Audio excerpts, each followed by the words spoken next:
In a recent live vlog, I got asked what makes me choose a campsite. Why do I go to certain campsites and not others? And in particular, what makes a campsite stand out? What makes it from a campsite to an awesome campsite? If you are a scout leader in Greater London, Middlesex West, you'll probably recognize where I'm standing. I'm on the training field. And this is a campsite I love to come to. Packer. It's not that far, so that's another tick. It's only kind of 20 minutes, half an hour away, so parents don't have to drive too far to bring their young people here to the campsite. But just down the road is my district campsite, Walter Davis, kind of 10 minutes closer.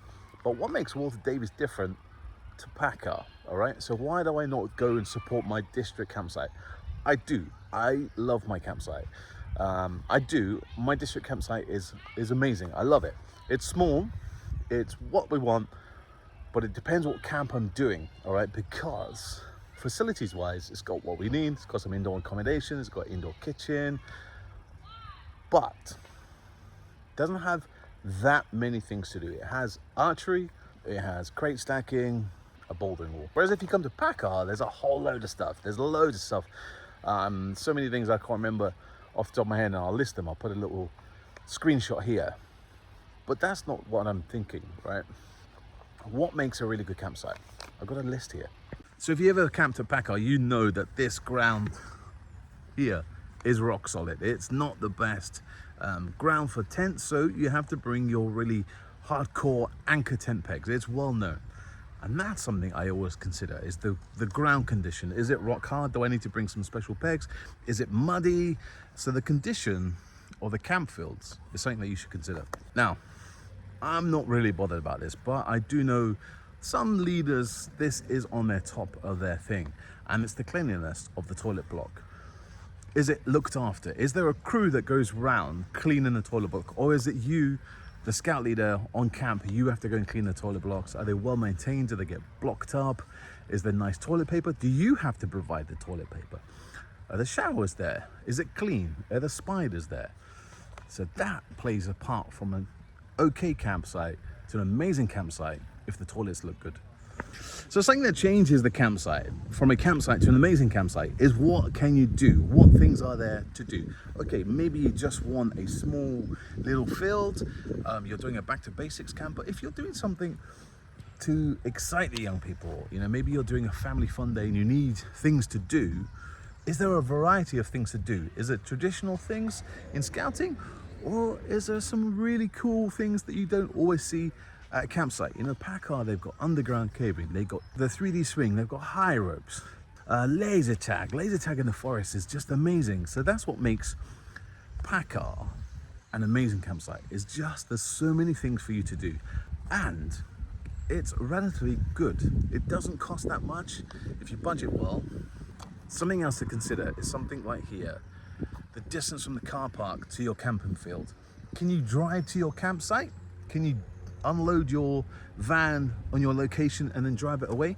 Or do you have to leave your car and your van in the campsite and then get a trolley and then trug it all the way through the woods or wherever you're going to your camping pitch? That makes it quite cool if you can go straight to your pitch, or maybe the crew have a little buggy, you can load it up and they drive it. Right, controversial. We go to camping to get away from tech. But as leaders, we do need our phone signal just in case, God forbid, for the emergencies and stuff. But this can't really be controlled by the campsite themselves. But phone signal, consider that where you're going. Because if you're going away and something happens, you need to make an emergency contact number, you need to phone someone, you need to phone a parent because little Jimmy's not feeling well, and there's no phone signal. What are you gonna do if there's no phone signal? So consider that. And that makes a campsite an amazing campsite when you have 5G like here. So one of the big things with Nights Away now, we've got to submit our risk assessment, and in that is what are you going to do if the weather changes? Have you got a little something up your sleeve, such as the availability of indoor accommodation? Yeah, maybe check when you're booking, is there a chance that we might be able to hire indoor accommodation if the weather changes? Because you've got to have a contingency plan in your new Nights Away form. So that's always cool, is if there is a chance that you can just book the indoor accommodation ad hoc. That makes a campsite into an amazing campsite if you can. I don't know if your scouts are like mine, but mine love the Providor here at Packard. The Providor here is quite cool. I like it. Not only can you get kind of badges and woggles and neckers and stuff like that, but they also sell camping extra bits, you know. So they have a few washing up liquids, some girls products. They have smelly links, some those essentials that you might have just missed. Forgot to get the bin bags. So go to the Providor and they have them there. And that's what I've been to a few Providors where it's just next to nothing. And that's what makes Packard an awesome campsite, because they have a really good, well-stocked Providor. Now, something I really hate when I'm going camping is doing the food shopping. Years ago, we had to go to the supermarket and argue about who's doing the food shopping. Now, on some campsites, you can get your food delivered straight to your pitch. That makes a campsite an amazing campsite if you can do that. Something else to consider on a campsite is public access.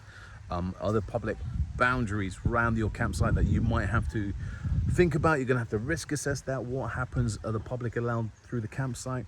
Here at Packard, it is well known there is a public site, public walking place that goes straight through the middle of Packard. That's been risk assessed. It's all fine. Everyone knows about it. But that's just something to consider when you're trying to look at a really cool campsite. After all these years of coming to Packard, nearly 15 years, I never knew they had a laundrette in here. You can dry your wet kit. That makes this an awesome campsite. What do you reckon? So I know when we come to camp, we try and get away from tech, and we've spoken about phone signal, but something that does help is Wi-Fi. Every now and then you might need to check something online. You might want to go on online Scout Manager, or the weather changes and you want to watch a video. You want to do something online. So if you can get Wi-Fi, awesome. But if you get free Wi-Fi, that is a game changer. And that makes a campsite an awesome campsite. And guess what they do here at Packard? Free Wi-Fi. One other thing, just remember, the wood pile. This what makes a campsite an even better campsite, is if there's a well-stocked wood pile, all right? What they do here at Packard is really nice, is that you can get the crew to deliver some wood to your site if you ask them nicely. So having a really cool service crew that will help you, whether you're stuck pitching, maybe you've just forgotten your tent pegs, go and ask the crew and they might be able to help you. And here at Packard, the crew are so nice. They're really pleasant guys and girls. And that's what makes a campsite an even awesome campsite, when the service crew chip in and just help you. I've been to some campsites where it's like the warden sat at the back and he won't come out. You're banging, trying to get help. No. Scully, this is what I miss from making a campsite to an amazing campsite. So what do you look for in camping when you're trying to make a really amazing special time for the scouts? Maybe you're taking beavers for the first time and you need a guaranteed campsite. But I want to know, what do you look for in that campsite to make it an amazing campsite? Comment below.